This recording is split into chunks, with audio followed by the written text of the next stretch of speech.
Oh yeah, I'm running a show over here. I got caught all up in. Look, there you can see my nephew behind me. He's making coffee.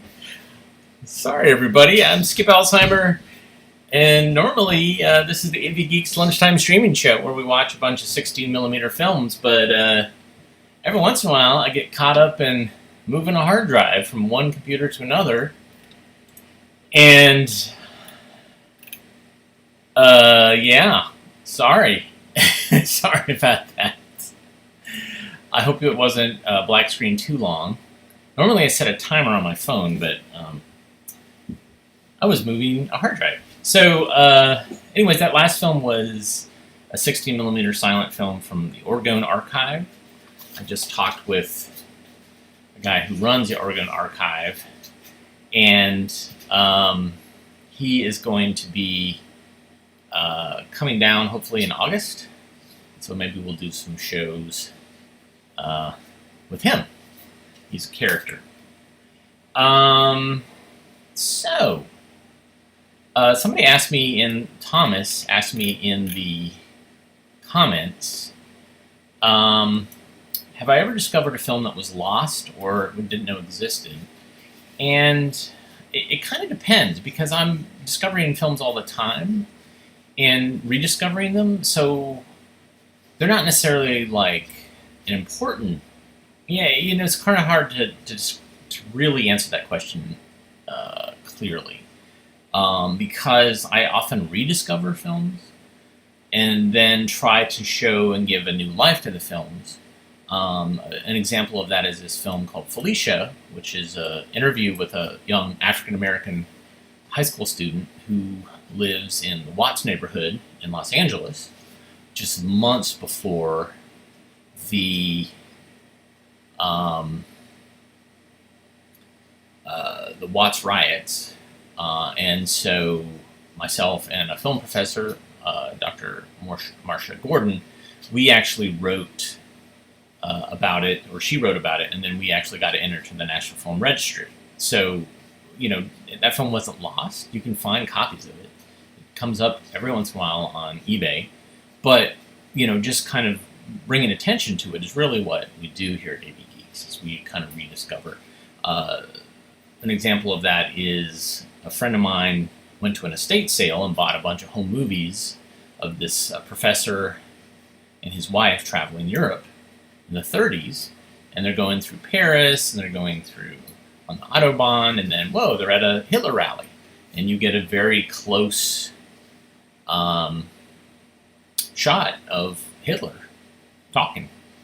And that was something, because that footage didn't really exist outside of that person's showing it. So I hope kind of give visibility to that. And, I run across other stuff. I'm like, whoa, that's interesting, that's important. But usually it's specific niche things. So yeah, it's hard to give that a easy answer, but we are discovering stuff all the time. Excuse me. All right, let's watch this film, which isn't rare, it isn't lost, but it's still interesting nonetheless. And that's one of the reasons I like the film. Showing films is not necessarily because of their rarity, but because of what we forgot. Like, this film was distributed to lots of schools in the 60s and 50s, and we kind of forgot about it. And so I like films like this because they teach us about what we thought was important at the time, and you can kind of do a comparison contrast and say, like, well, we don't care about that now, or wow, that has radically changed. And so this one is, notice how many times I recommend you wash your hair. And think about how many times you wash your hair. I wash my hair every day. I probably shouldn't, but I do. How many times do they say for us to wash our hair? Let's watch Keeping Clean and Neat and find out.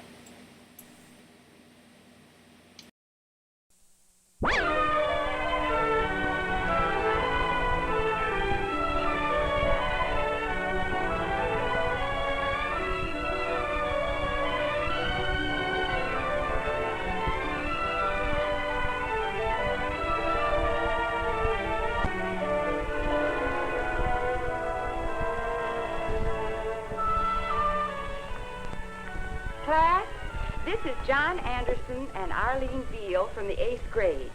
They want to choose a boy and a girl from this class to be in their assembly. All right, put your hands down. They'll have to choose. Whomever John and Arlene choose, you can be sure of one thing. It won't be anyone who isn't clean and neat. That's because keeping clean and neat is something everyone is expected to do, and for a very good reason. It's important to your health, and to the health of those around you. Don may feel that he looks neat enough, and that he's clean enough. But let's go back to the start of the day and see what we can do. There you are, Don, back in bed this morning. First of all, form the habit of getting up in plenty of time. Keeping clean and neat is a matter of forming good habits and letting them work for you. Now don't stall. If you lie in bed so long that you have to rush, how can you expect to be neat and clean? The most important thing, of course, is a daily bath in summer. Or in winter, when you're less hot and sweaty, every other day will do. Make it a shower or a tub, whichever you like, morning or night. It doesn't matter, just so you keep yourself clean. Remember your ears. They need a soapy washcloth. When you wash your feet, be sure to get between your toes and the bottom of your feet.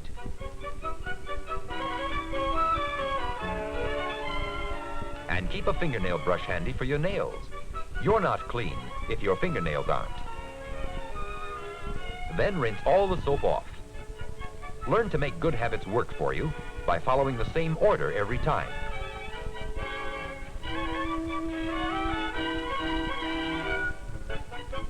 And here's another habit. Wash your hair on the same day each week. Saturday, whichever day you choose. Use a good shampoo or soap and rub in the lather with your fingers, not your fingernails. Lather up twice with a rinse in between. And after the second lather, when your hair is perfectly clean, rinse again. Keep rinsing till every bit of soap is out.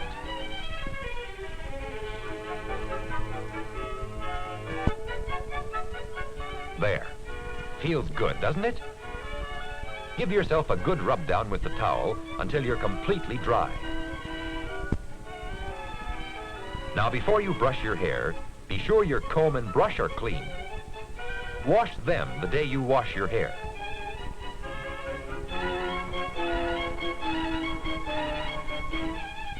Your teeth?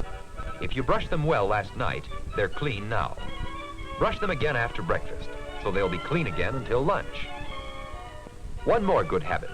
Before you leave the bathroom, see that it's neat and clean too.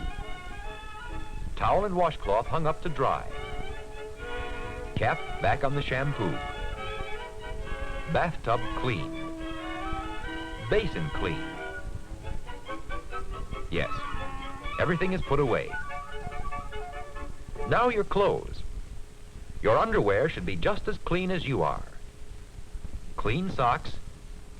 But look at those shoes. They need to be cleaned and shined. What you need is the shoe shine kit. There you are. You can make one like this yourself, you know. That's better, isn't it? Be sure the top is back on the polish. Now to finish dressing. Uh-oh, that's no way to treat your clothes.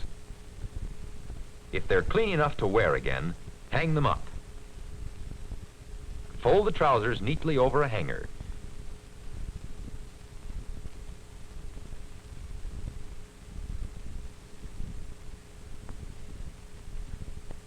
Put the shirts on hangers, too. Hang them up in your closet. Look at that closet.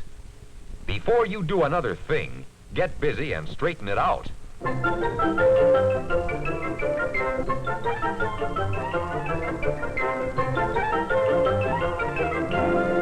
Hard work, isn't it? But if you learn the habit of keeping it neat, you'll never have to go through anything like this. Now then, a clean shirt, and you're ready to take a look at yourself. Hair combed, face, ears, and neck all clean. Cuffs buttoned. Clean hands. Nails clean and trim. Shirt buttoned and tucked in. Belt through all the loops. Trousers buttoned or zipped. Socks pulled up. Shoes shined. And shoelaces tied. Not bad. Not bad at all. Quite a bit better than the way you looked in class this morning. Now, how about you, Mildred? Let's see what habits will help you keep neat and clean. You need a weekly shampoo, too, of course. Girls have to wash their hair in the afternoon or evening, so there's time to put it up. Don't go to bed with wet hair. Putting up your hair is something you have to learn, and everyone does it differently. It depends on how you wear it. You may still need to get help from your mother on this. This is a good time to trim your fingernails. Make a habit of doing it the day you wash your hair. Boys like to use fingernail clippers, but girls can shape them better with an emery board. And see that little sore place where you pulled away the skin? Next time, ask your mother to cut it, and you won't have a sore place like that.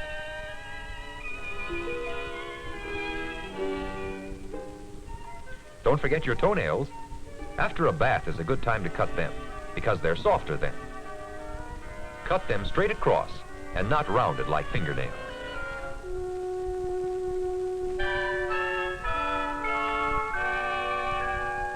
Oh, Mildred, look at your clothes. Why, that's as bad as Don was. Things that are dirty should go into the laundry. Things that are clean enough to wear again should be folded and put away. Make sure there are no wrinkles in it when you fold it. And that dresser drawer, you'd better straighten it out this very minute.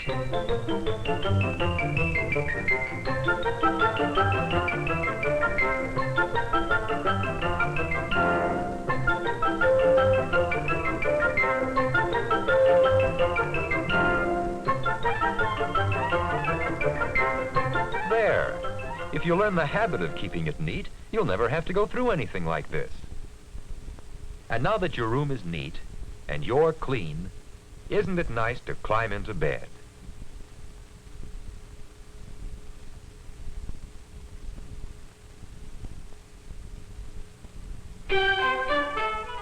In the morning, give yourself plenty of time.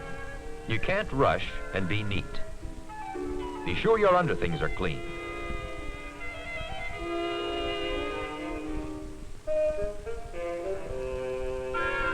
Your shoes should go on over clean socks. And take a look at your shoes. Are they as neat as they should be?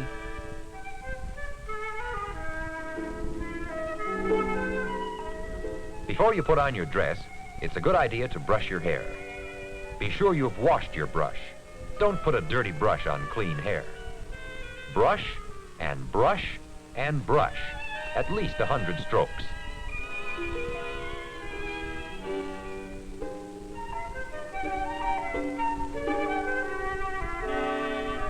There. Look how it shines. You did get all the soap out last night, didn't you? And now, what dress to wear? Your dress has to be suited to the occasion.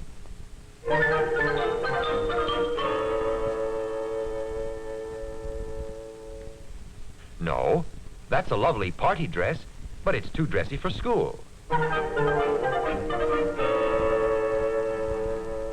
There, that's more like it. But would another color look better? As you watch colors, you'll learn what combinations look best on you. And now, how do you look? You can see what a big difference a little extra care can make in your appearance.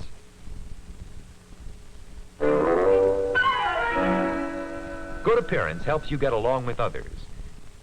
But much more important, keeping clean and neat is something we expect of everyone as a health measure, for ourselves and for our community. It's simply a matter of learning good habits and letting them work for you. Don't you think you can do it?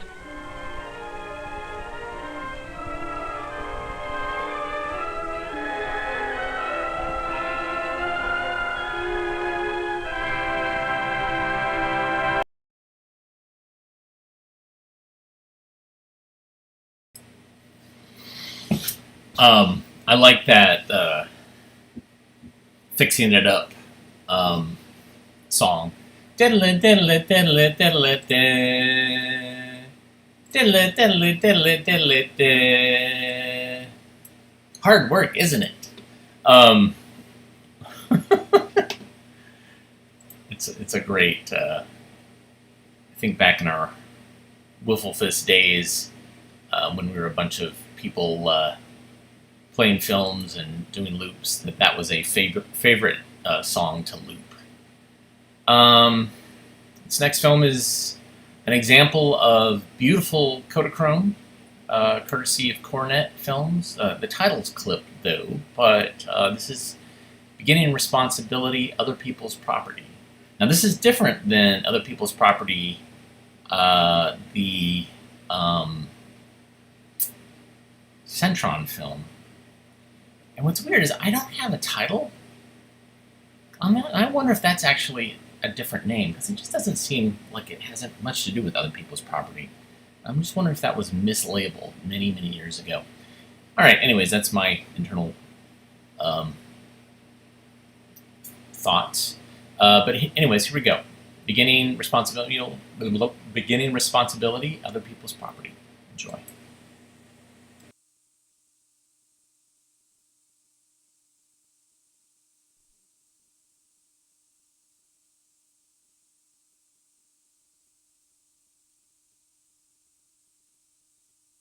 People's things.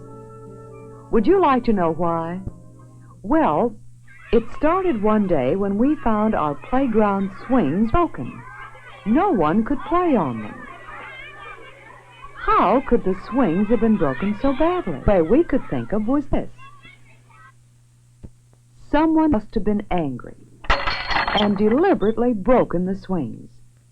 Broken something that belongs to the whole school. The marking on the walls of our school was almost as bad. Some people seemed to think it was funny to mark up the walls. They forgot how much work it would be to clean the walls. So we have talked in our class about taking care of things that don't belong to us. This is one of the paintings made to show our ideas about taking care of other people's things. Mary Jane painted it. Of course, everyone in our class is painting and drawing pictures. But Mary Jane has worked especially hard. So let's find out what her pictures say. The first picture shows a boy giving something to a man. Do you see? Well, this is the story Mary Jane means to tell. It begins as Kenneth finds a billfold. What should he do? He looks inside to find out whose it is. It's Mr. McPherson's. Kenneth knows who it belongs to. So, what did he do with it?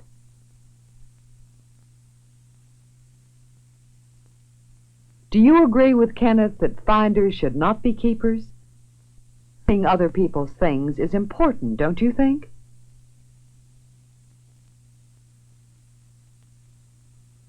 See how glad it makes Mr. McPherson that Kenneth returned the billfold? Have you ever found something and returned it to its owner? Don't you think returning things you find is an important part of taking care of things that belong to others? That's what Mary Jane means in her first picture. Her second picture shows a boy on a bus, and this is what Mary Jane means to tell. Often when we ride on a bus, even our school bus, we are careless. We all like to ride in a good, safe, clean bus, but sometimes some of us forget. Joe is pushing his foot against the seat in front of him and marking it up. He isn't paying any attention. He's thinking about what he and his friend are talking about. He doesn't even see that he has pushed the seat loose. See how much damage carelessness can do? Now Joe sees what has happened, and he's going to try to fix it. There. And luckily, Joe has an extra handkerchief he can use to clean the back of the seat. Doesn't that look better? Don't you think Joe knows it's better to be careful than careless about things that don't belong to us? Yes, it's much better to be careful. That's the story Mary Jane tells in her picture. The third picture shows a girl getting a book from her teacher. It's really the story of something that happened in our class. I had given a book to Irene. When she opened it, she found, oh, look, torn pages, folded pages, marked pages. Why, the book was ruined. Irene brought it right back to me, as she should. I was surprised when I saw it. Of course, the child who did it would have to give our class a new book. But wasn't it too bad the book wasn't cared for? Irene was glad to get a book that had been cared for she likes to take care of things that belong to the class and the school. And learning to take care of books that don't belong to us is important to everyone. Don't you think so? That's what Mary Jane's third drawing tells. The last picture is about Mary Jane herself. It shows her borrowing paints from her neighbor, Richard. These are special paints that belong to Richard. He let Mary Jane use them on her special painting, and she takes good care of them. She's careful not to spill them. Covers on tightly so the paints won't drop. She keeps the brushes and the paints clean. She puts things neatly, and she returns them as soon as possible. That's the way to take care of things that belong to others, isn't it? I was so pleased with Mary Jane's painting that I asked her to let me show it to the class. After all, her painting shows important things that will make ours a better school. All of us must learn to take care of things that don't belong to us, return things, and be careful of things we use. Yes, Mary Jane's is a special picture. She'll certainly want to take it home and show it to her parents.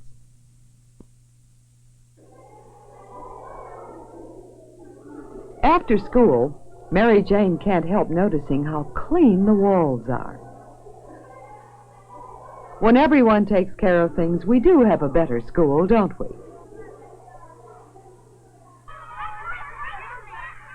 Mary Jane wants to get home quickly to show her painting to her mother. Uh-oh. Be careful of your painting, Mary Jane.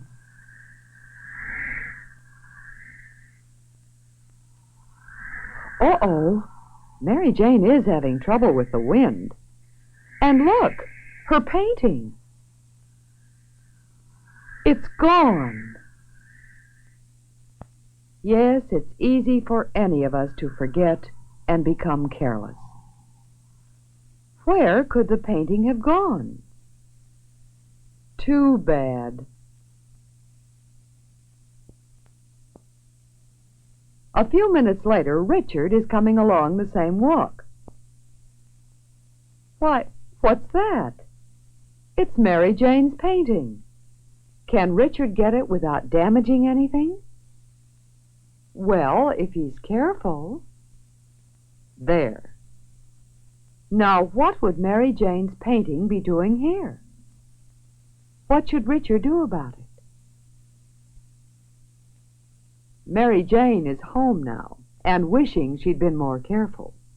Then, Mary Jane!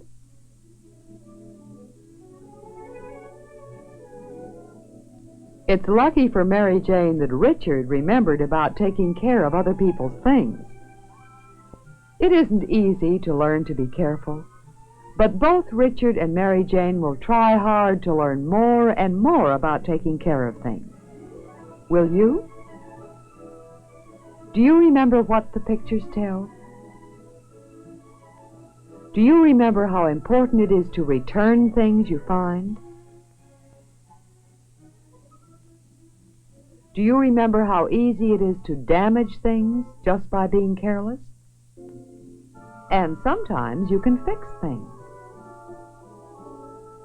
Taking care of books is important. Anyone who damages a book should have to replace it. Don't you think so? If we use something that belongs to someone else, don't you think we should keep it clean and neat and return it just as soon as we can? These lessons take practice, but when we do practice them, we are happier, others are happier too, when we take care of other people's things.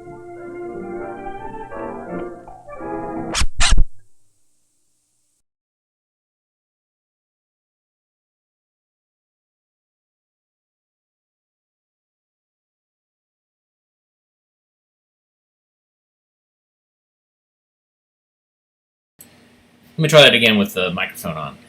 So that "reek" at the end was because it was missing the leader at the end, and so it just kind of pulled from the reel and made that sound. So there you go. Speaking of school property and feeling bad about it, this is a wonderful. It's a longer film, but it's great. It's beautiful color, and it deals with juvenile delinquents, and we all love juvenile delinquents. And this is one who is on the verge of being lost, and what can teachers do and staff, faculty do to pull back these kids before they're gone and they drop out and they become burdens on society. This is called Mike Makes His Mark. Let me just say before we start, thanks everybody for tuning in. Thanks everybody for the coffee. You can support AV Geeks by buying us coffee at buymeacoffee.com/avgeeks. As you can tell, my nephew also drinks this coffee, so it's a good cause. All right, and you can also hit like and subscribe. Those are great ways to say, hey, we appreciate what you're doing. And I don't think it costs anything at this point, so go ahead and just hit that button. All right, so here it is. Mike Makes His Mark. Again, we're missing the title, and it rolls a little bit, but it gets into the nitty-gritty, and it's pretty great. Enjoy.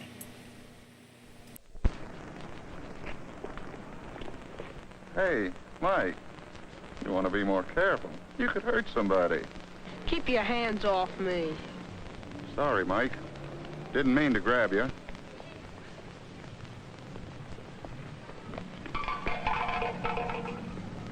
Those teachers are going to have a rough time with that one.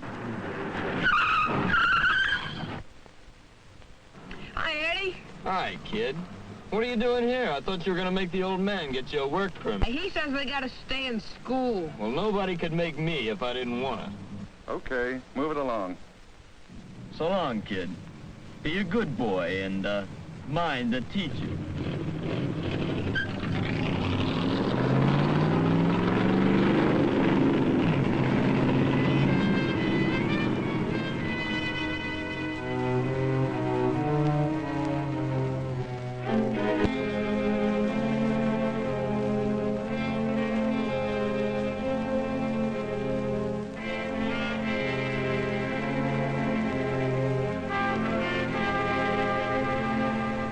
New or not, it's still just a school.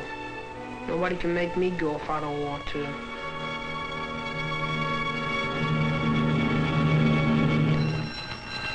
Okay, so they made me late.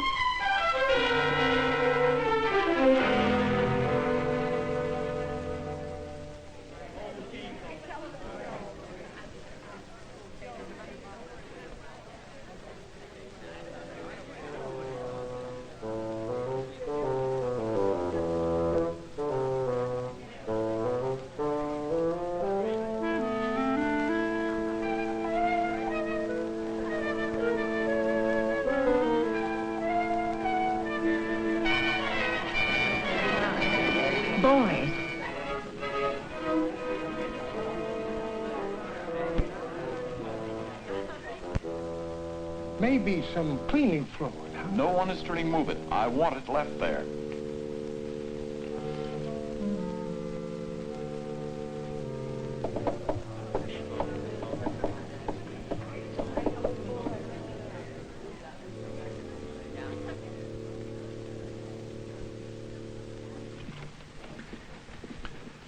I am Mr.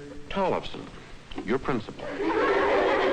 I'm glad to be able to welcome you, students and teachers alike, to our beautiful new school. A place where we will work and learn, yes, and play too. And we will learn to do all of these things together as responsible members of our school community. However, unpleasant as it is for me to speak of this on our first day of school, I find it necessary to bring up something which concerns us all. Some one of us here in this assembly has deliberately made a black mark on the clean wall outside the main entrance. That mark on the wall is the first black mark against us, against our school. I have given orders it is to be left there. Every time you go in or out, notice it. Think what it means. That first week, as the students began to get used to their new school, Miss Dewey was beginning to know her students. This was no haphazard process of her feelings and first impressions, but a careful, objective effort to understand each student's needs, interests, and where good teachers could best give guidance. The cumulative record of a student, his past achievements, his aptitudes, his health, the suggestions of previous teachers were all a help. Miss Dewey did not use these records to judge her students, but only to help her understand and guide them. There was Charlie.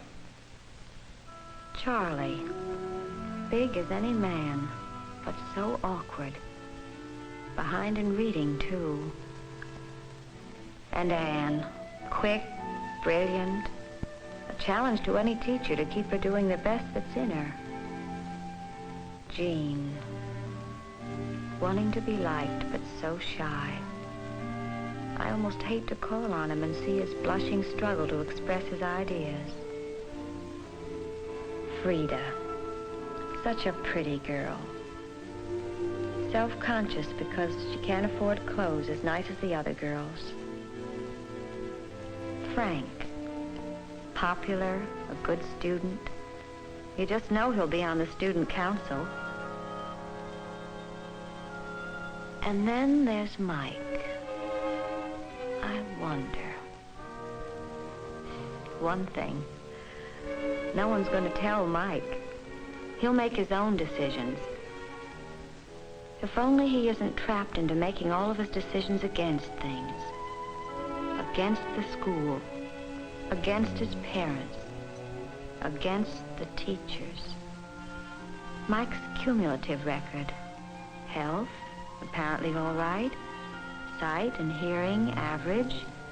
Work habits, interests, abilities. Music, mathematics, somewhat above the average. Achievement not up to what he could do. 2 full years below his grade in reading. This will take some extra work.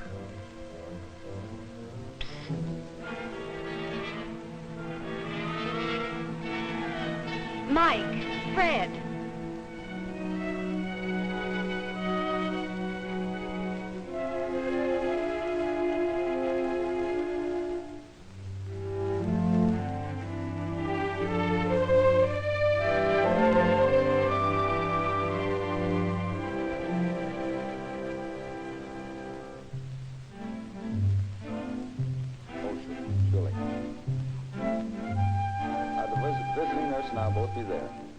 Certainly, Judge. I'm sure we can work it out. Thank you, sir. And what's bothering Miss English Literature and Composition? Problems? Not really. It's just that here's a boy I think you should get to know. An ounce of prevention, eh? Oh, Mike. Well, Mike's not a bad boy, really. It's just that the first paper he's written has some ideas about quitting school, get a job and have money of my own. He's behind in his reading, too.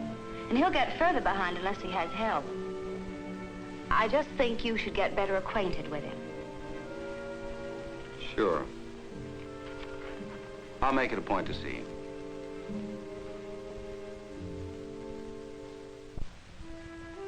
The program at the new school soon began to absorb the students.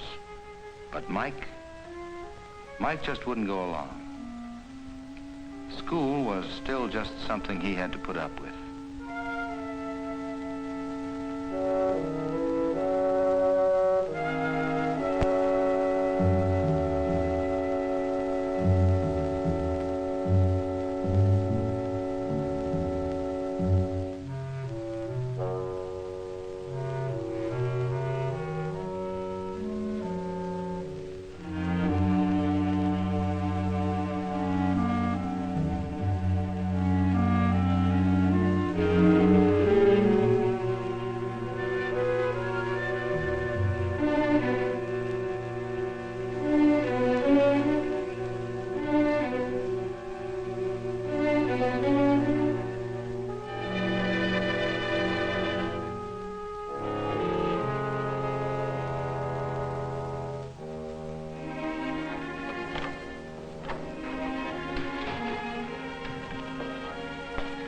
Mike. You like this electrical stuff? Oh, it's okay, I guess. Anybody could do a better job than that. Oh? Looks pretty complicated to me. Ordinary 3-tube amplifier. Not even hi-fi. Well, you know more about it than I do. Are you taking electrical shop? No, not till next term. Well, maybe you ought to join the Kilowatt Club. The meeting this afternoon, I see. Oh, what do they know? Well, I got to get back to my studies on. Well, let's go down to my office. I've got some books down there on electronics that you might be interested in. Of course, if you've got some studying that you just have to do. When Mike first came to my office, he was understandably suspicious. What was I trying to put over on him anyway? But a school counselor is in a good position with the kids. My job helping them talk about problems. Stuff like this is all right, but I don't see what good all that English and history and reading junk is ever gonna be. Those guys died 1,000,000 years ago. What do they know about things the way they are now? Once I get out of school and into radio work, all that reading junk won't do me any good at all.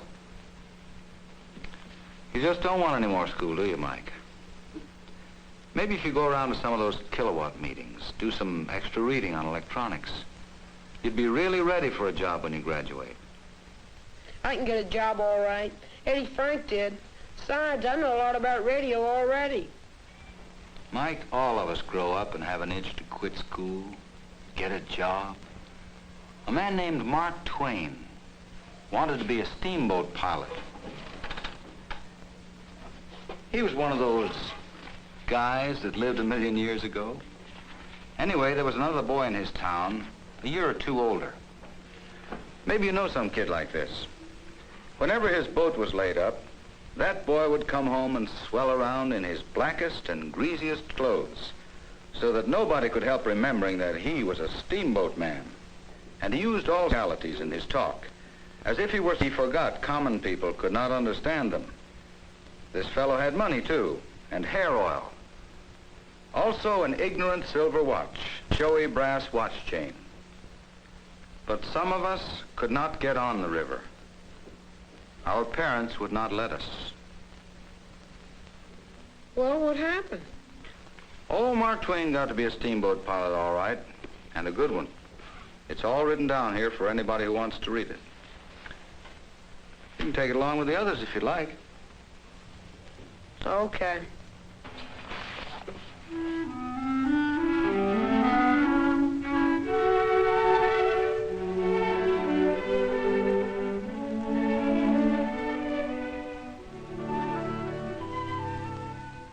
One of the good things about the new school program is that the teachers have time to meet regularly and discuss better ways of reaching students who have special problems. And I've just about reached the end of my patience with him.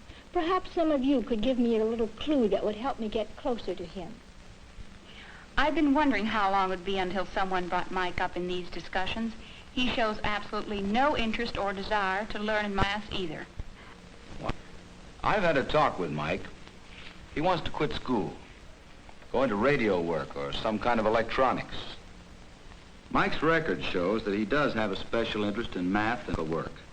Also seems interested in music.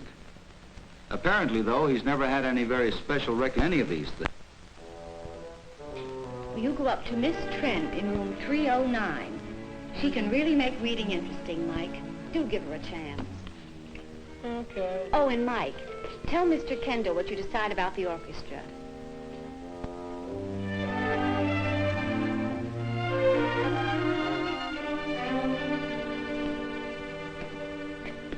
Nuts to this reading stuff. I just walked out. That'd show him.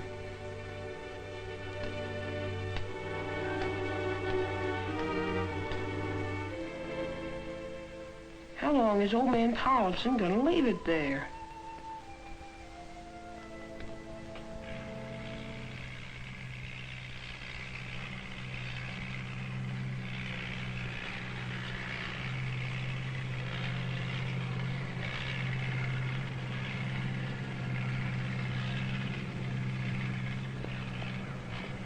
Hi, Eddie.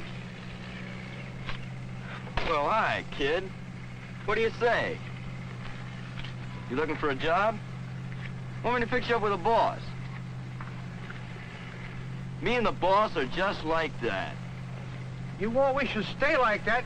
You just keep bending the handle of that shovel. Maybe you've got a job I could do? Look, kid, it's easy to grab the handle of a shovel. It ain't so easy to let it go. Beat it, kid. You belong in school. So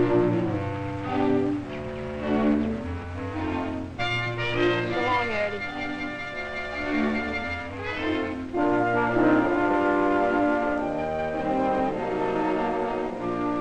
Mr. Thompson, I was wondering if you have a job I could do here. Any kind of a job. I know a lot about wiring and TV sets and radios already.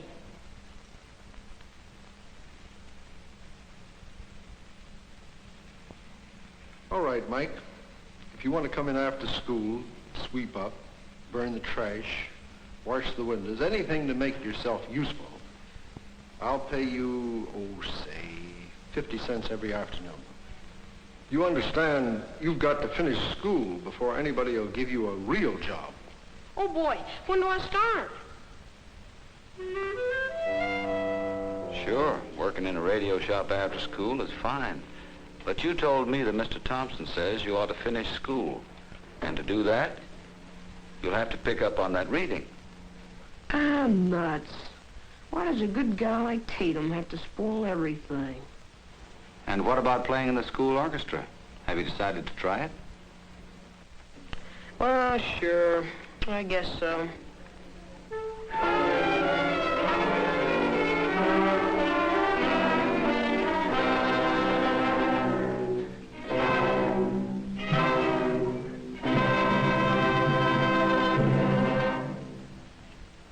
Now, I know we haven't been playing together very long.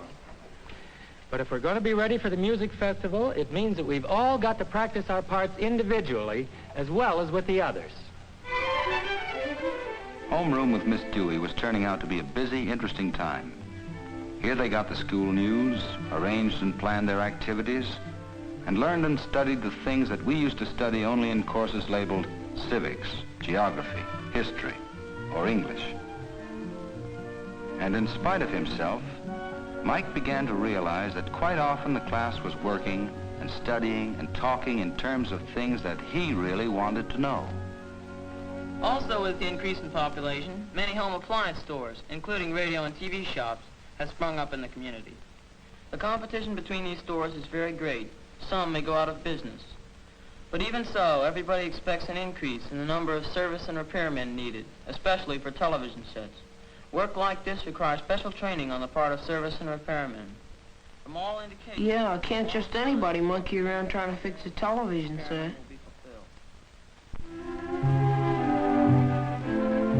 Even the reading wasn't as bad as he'd expected. Miss Trent let him read about electronics, showed him how to get more books and magazines from the library.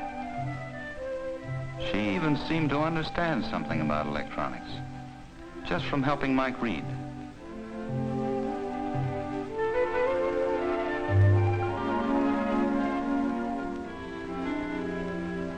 But it was still a lot easier just to dream of having a job and money and a car like Eddie Frank's.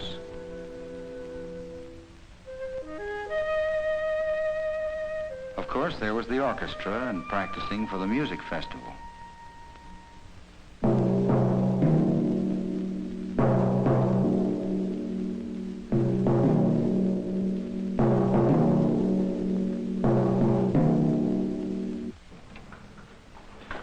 Mike, let me show you how to operate a tube tester.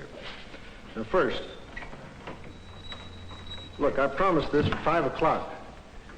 Here's the instructions on how to operate this thing. You go ahead with it. It's all written out right here. With off button Depper said. With off button Depper said.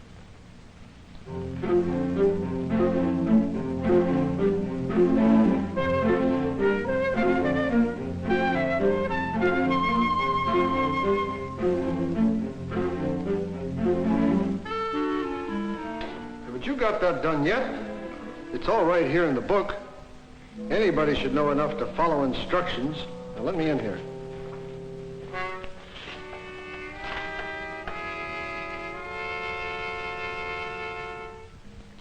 The heavy, tangled undersea growths often... That's a long O, Mike. How do you pronounce O-W?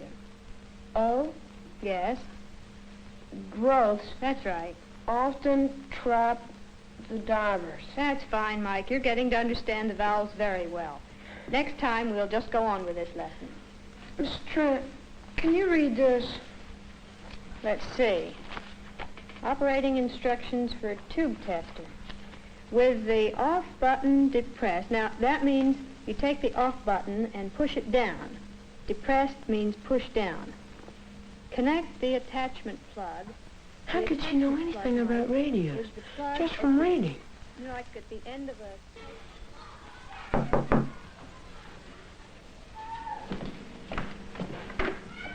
Yes? I'm Mr. Tatum, Mike's counselor at school. Oh, has he got into some trouble again? Oh, no, nothing like that. Won't you come in? Thank you. Mike and I have got to be pretty good friends. I'm Mike's father. Pleased to know you, sir. Won't you sit down? Thank you. It's really a part of my job to get acquainted with the parents. Not much. Just something that Mike brought home. It's about steamboats on the Mississippi. The guy that wrote it knew what he was writing about. Oh, these are Mike's sisters. Hello there. Are you coming to hear Mike play in the orchestra? Mike didn't say anything about an orchestra. Oh, please, can we go, please? Please, Daddy. Now, wait a minute. Mike's supposed to be in school to learn something, to get ahead. Why is he wasting time in an orchestra? Some things are good to learn and do just for the satisfaction you get out of them. Anyway, it's pretty important to Mike. Well, maybe.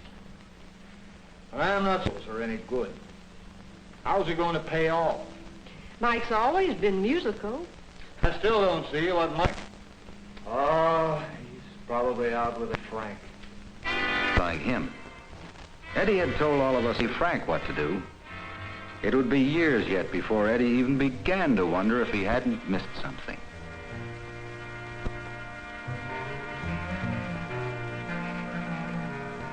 Come on, Steamboat, make your shot.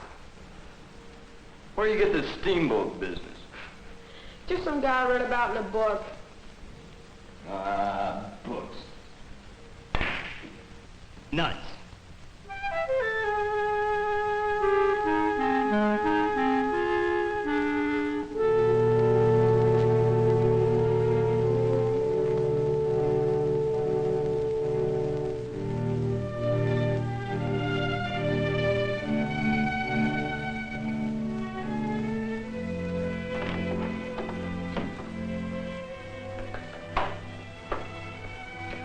brought back your book.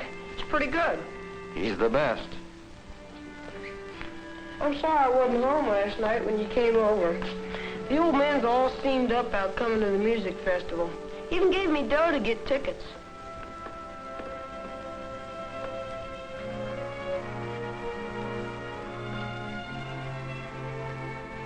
I don't see what all the fuss is about. Just come to an old school. Throwing stuff around and banging things.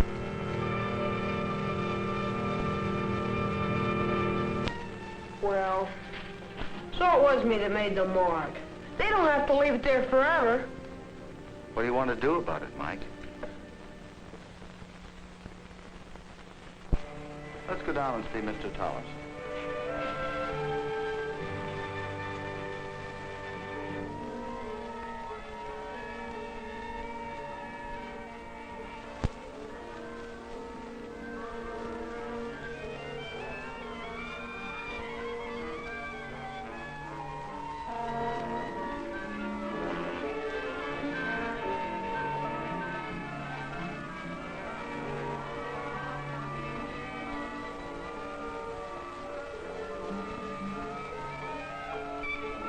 Hi, kid.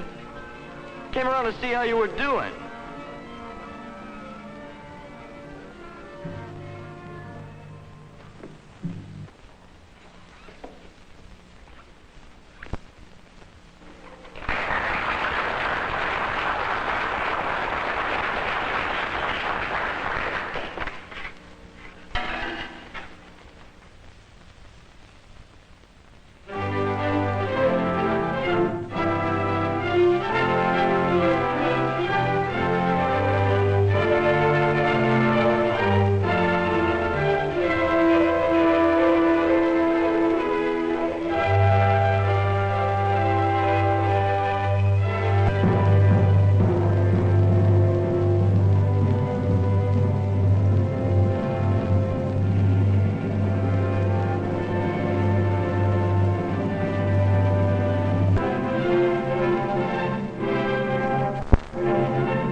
Father's question. Do good schools, good teaching, really make the difference? Perhaps it's the home. Maybe it's Mike himself. It's all of these. Mike has begun to show the mark of a man.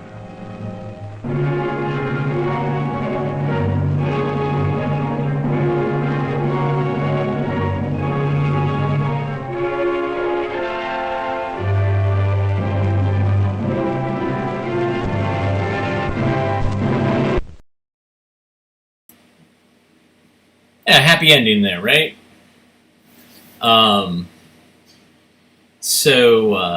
This is made for teachers and faculty, it's school counselors. It's to inspire. Also for PTAs and for school boards to get them to realize the importance of, like, teachers. This is what they do. Is they, besides the 3 R's, they work on making their students productive members of society, and less of a burden on society later on in life. So I'm a big fan of schools and public education and trying to support them as much as possible, because if you give attention to even the dumbest kid and everybody above, then you're raising the society. And so that's my soapbox. And you can give us coffee for spouting our propaganda by donating here at buymeacoffee@avgeeks.com. You can also go visit AV Geeks and see other shows that we've done and other propaganda that we put online. And you can hit like, subscribe, ringing the notification bell. And of course, your comments are always appreciated. I very much like what you guys have been saying. The comments, always funny, but also sometimes very pithy and very interesting.